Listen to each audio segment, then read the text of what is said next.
Good morning and welcome to the new episode of Dr. Lamba's Awakening Call.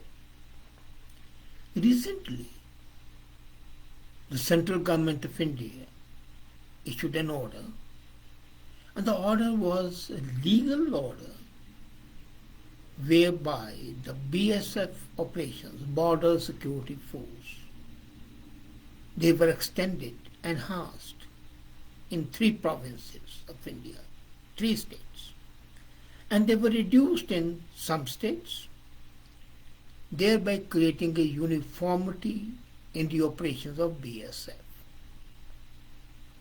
This notification issued extended the jurisdiction of Border Security Force from 15 kilometers to a depth of 50 kilometers along the borders, international borders, in 3 states, as I said earlier: Punjab, Assam, and West Bengal.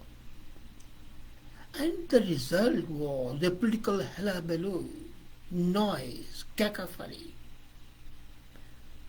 asserting that it's illegal, it's unconstitutional, it's undesirable interference and intrusion in the affairs of the states and the provinces.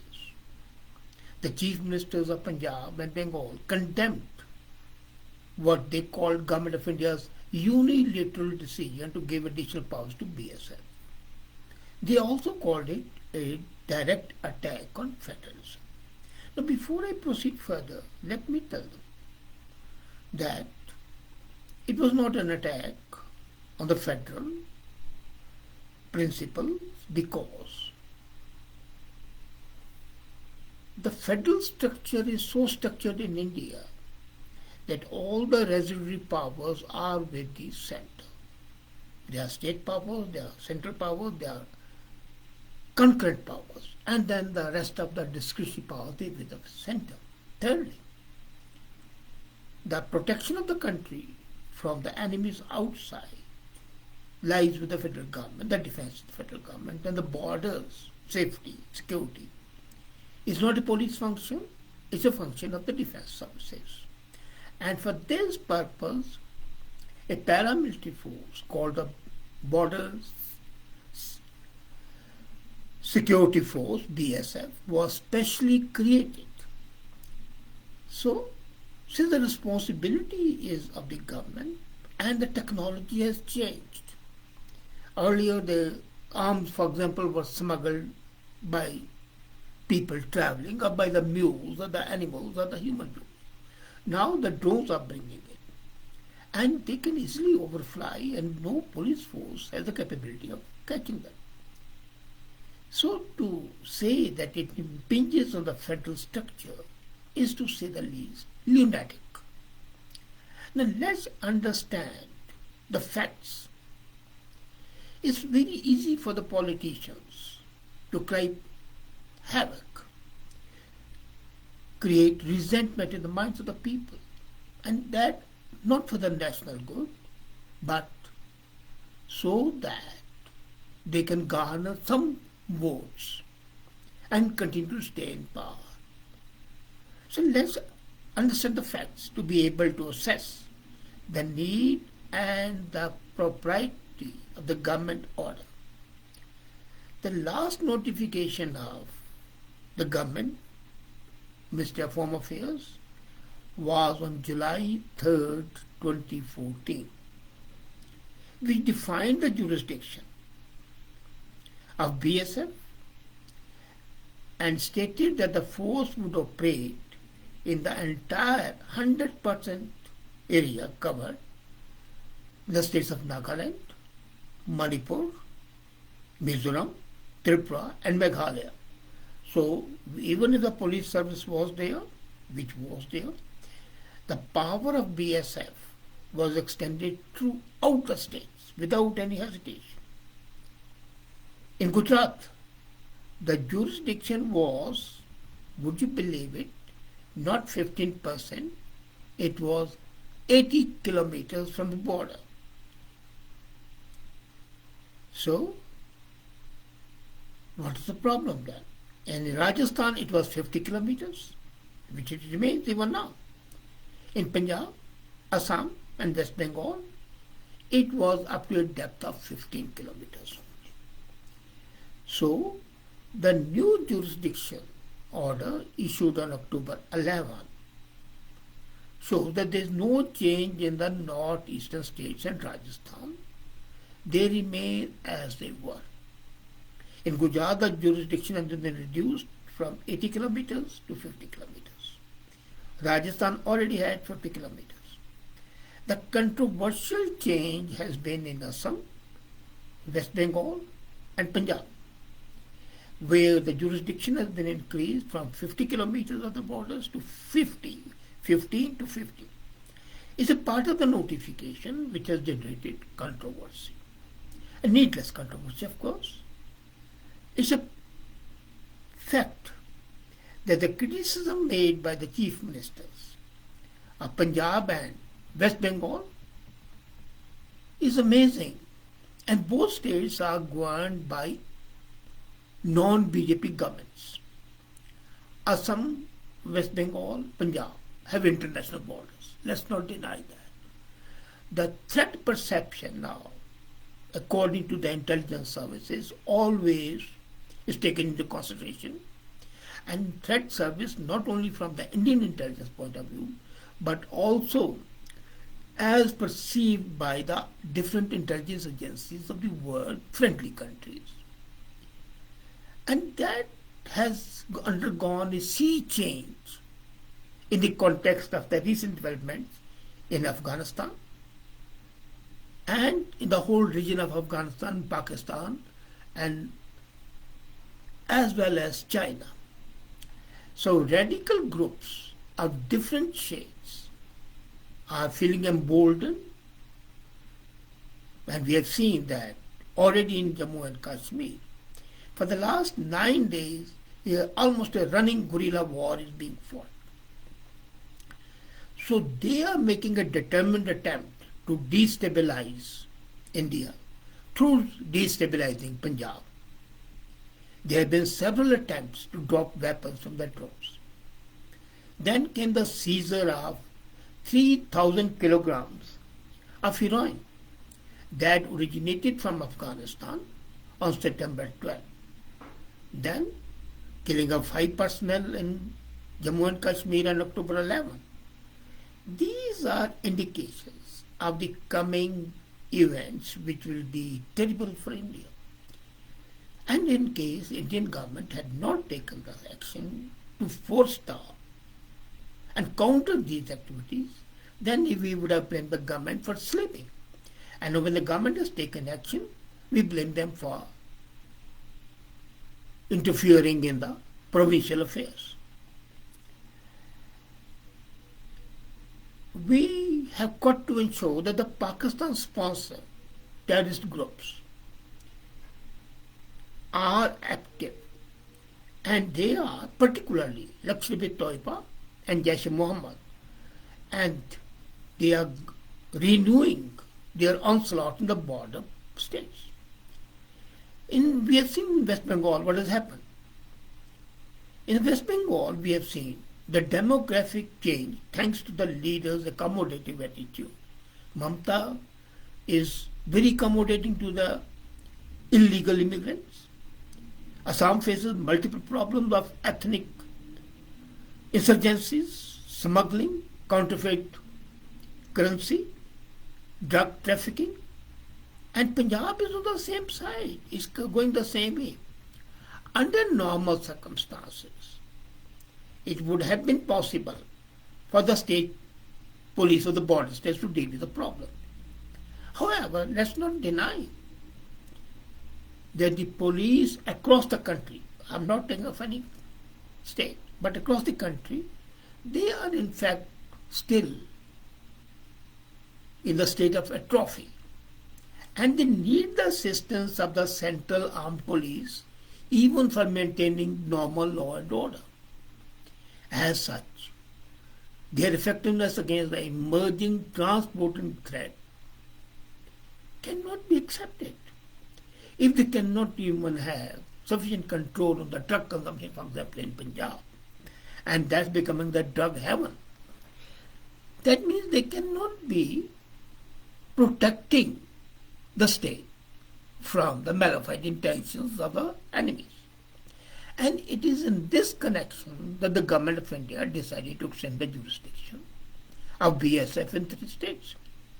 Interestingly, the former Chief Minister of Punjab, Amrinder Singh, has openly endorsed the centre's decision because he was aware of the incidents of weapon dropping, drugs being pushed in Punjab by the Pakistan-backed syndicates. And as a matter of fact, he being a former army officer is cognizant, and being a chief minister, he was also cognizant of the failure of police. The Assam chief minister has also welcomed the BSF jurisdiction. The latest notification that seeks to enhance the jurisdiction is welcome because it doesn't go against the state government. Now here is something which people are not aware or are likely to forget. BSF Act does not say that it will supersede the local police. It is complementary. It supplements the efforts. Section 139 of the BSF Act is very clear that it would enhance and reinforce the capabilities of state police to counter the efforts of the foreigners, and it will empower the members of the police and itself to discharge certain duties within local limits and areas scheduled. Now, the order does not reduce in any way or curtail in any way the power of the police. It is not in any way incumbent on the police, the local police, to withdraw. No, as a matter of fact, BSF has a power, but suppose they make an arrest, then they have to hand over the arrested person to the local police, and all the action thereafter would be taken by the local police. So indirectly they are reporting to the local police. They are their extended arms. Of course, the BSF will have no the power to search, seize and arrest. But that would be only as per the Passport Act of 1967. The Passport Entry into India Act of 1920 and specified sections of the Criminal Procedure Code are to be adhered to. So this notification is in reality an enabling notification. It is reinforcing the efforts of the police.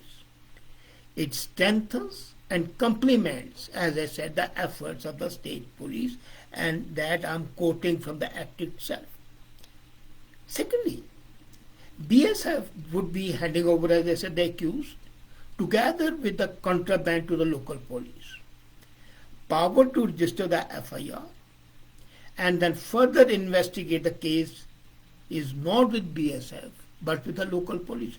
So they are working in tandem together to protect the people and protect the state and the country. So what's wrong with that? And then, they come with us absolutely stupid ideas. I mean, I was shocked at the Chief Minister and the Deputy Chief Minister of Punjab. Okay? Now, half of the Punjab would fall under the BSF jurisdiction. It's an extremely misleading statement. And the only purpose is to arouse passion and generate anti-central feeling. And isn't that, in fact, an act of treason? It is being treacherous to the country. Now imagine, look at the hypocrisy of the opposition. In 2011, the UPA government under Dr. Manmohan Singh had brought a bill to give BSF the power to search, seize and arrest in any part of the country where it is deployed. And that was not passed because most of the people were against it. So they were extending to the whole of the country. And here the government has extended only up to 50 kilometers from the border. And yet the same party which wanted to extend it to the whole country is opposing it. What a difference. Now, Indian constitution no doubt fulfills some conditions of the federation. But as I said, India is not a full federation. In Russian Federation, the constitution, the provinces even have a right to secede. They can leave the federation and become an independent country. India doesn't give that. India at the most is a quasi-federal, more unitary than federal. Sir Ivor Jennings, when the constitution was made, he very clearly said India has a federation with strong centralizing tendency. So if the government takes an objection, how is it an impingement on the federal principle? In federations where police and public order are the responsibility of state, as in India, that union, the federal, the central government, whatever you call it, has to devise emergency regime in the constitution through legislation to override the exclusive autonomy of the states in respect to the law and order and policy. You know, Article 361, which is normally used when there's a breakdown law and order, government can even throw the state government out and impose the governor's rule. That means the center rule to the governor, as has happened in Jammu and Kashmir. So if the government wanted, they could easily have invoked 356 article, said, okay, the president under the governor rule and the BSF control the whole of Punjab. That could have been objectionable. But extending, now look at the technology. Today the drones which are coming, normal drones, I'm not talking about the exceptional drones, which go up to 200 kilometers, 200 kilometers. But most of the drones have the range of 20 kilometers to 25 kilometers.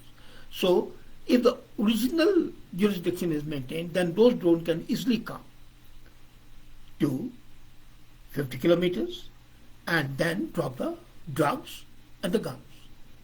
And 25 such cases happened in Punjab during Amrinder's regime, where police itself requested BSF and army units to help them recover the guns. They didn't have that capability. National security is of paramount importance. Who can deny that for the sake of national security, defending the borders is a must? And as the technology increases, the borders limit also increases. There might be a time that we have got to say that, okay, either the police itself is fully militarized or the military assists the police as it's doing now. It's unfortunate that a paramilitary force is being dragged into political controversy. It should actually be helping BSF perform its job. The police should aid and assist BSF in uncovering anti-national work being done. And as I said earlier, under law, BSF is just the front. It will capture, seize, arrest, and hand over the culprit to the civil police. So this cooperative attitude is for the good of the country. And it has no political overtones which are being unnecessarily imputed. As a matter of fact, I would say, why don't you let the BSF do its job? Why do you want it to overstretch itself at the cost of the national security? And why make a paramilitary force victim of your nefarious self-interest? It's not only unfortunate, it's heinous. anti-national, treacherous. As a matter of fact, looking at the technological needs, looking at the defense needs, looking at the national needs, this was a welcome step by the federal government. And look at the uniformity. It was 15 kilometers in Punjab. It was 80 kilometers in Gujarat. It was 50 kilometers in Rajasthan. It was 15 kilometers in West Bengal. So now it's altogether 50 kilometers and there is no discrimination. Gujarat is ruled by BJP. Assam is ruled by BJP. But Rajasthan, Punjab ruled by Congress, which wanted 100% of the area to be covered. And West Bengal ruled by a person who left Congress.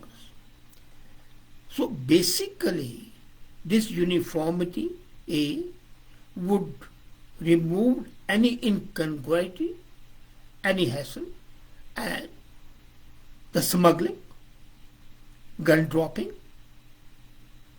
drug dropping, spying activities, they would, if not completely be wiped out, would be sufficiently minimized and in no way impinging on the state government's power to take action.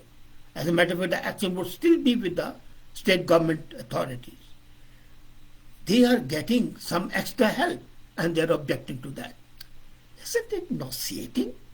Don't you think so? Think about it. When would these leaders learn to be patriotic, nationalist, and practical in the interest of the country? Thank you.